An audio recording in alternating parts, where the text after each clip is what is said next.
I'm Karen Hayes. I'm one of the directors of the community pool at Waltham Forest College, and I've been involved with this pool for upwards of 10 years now.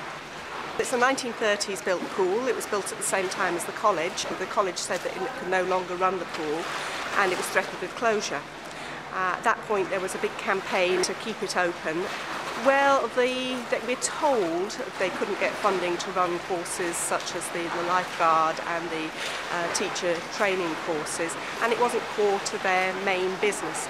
The pool was very expensive to run compared to other facilities in the college, and they just made the decision that this was not core business for them. It's on my doorstep.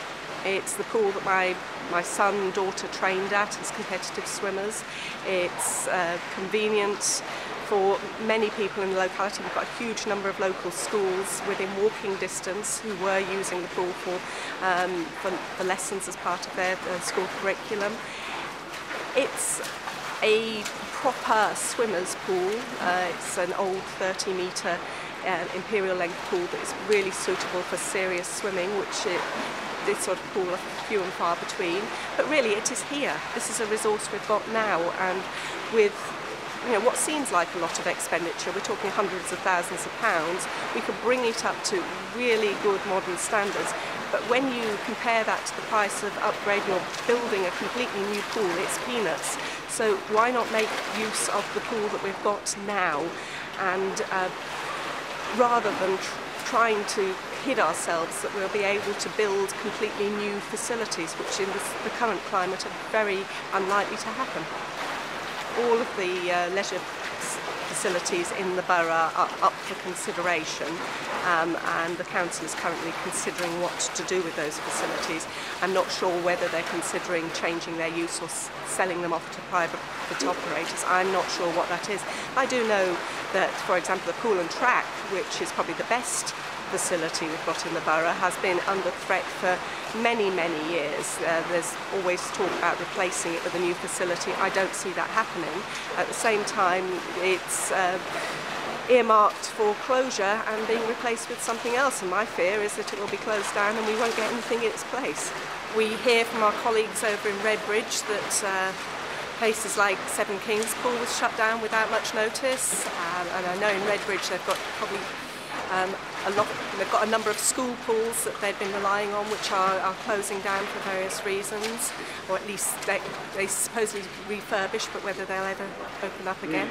I don't personally know of any new pools that are built in the Olympic boroughs, except for the Olympic facilities themselves.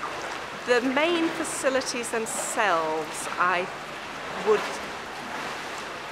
would actually hope that they were not used as a public pools that anybody can turn up and swim in, because I think they are going to be really exceptionally good international standard training facilities, and we need facilities like that in this country.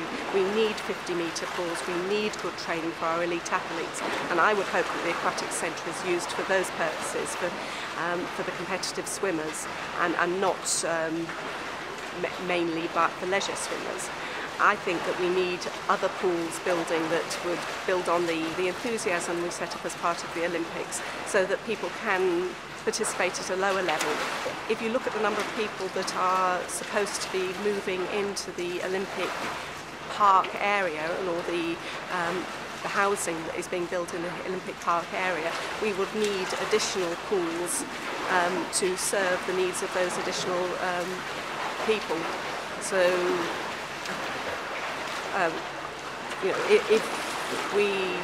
if we don't build additional pools, we're going to be in a worse position than we are today because of the increased population in the area. Great, this would really kickstart a lot of the sports, a lot of enthusiasm. We would have a lot of support for developing sports, especially amongst young people, but also across the whole age range. And that we could get some good facilities to support that. That was what I hoped. I'm seeing very little trickle down from the Olympics in this area. Possibly the opposite way around, that some of the facilities, the money that may have been spent on facilities in this area have been channeled towards the Olympic site per se, rather than grassroots provision. I'm saying that that is the gut feel. I don't have hard details to support that, and certainly I'm not seeing a huge amount of funding coming down to grassroots sports level related to the Olympics.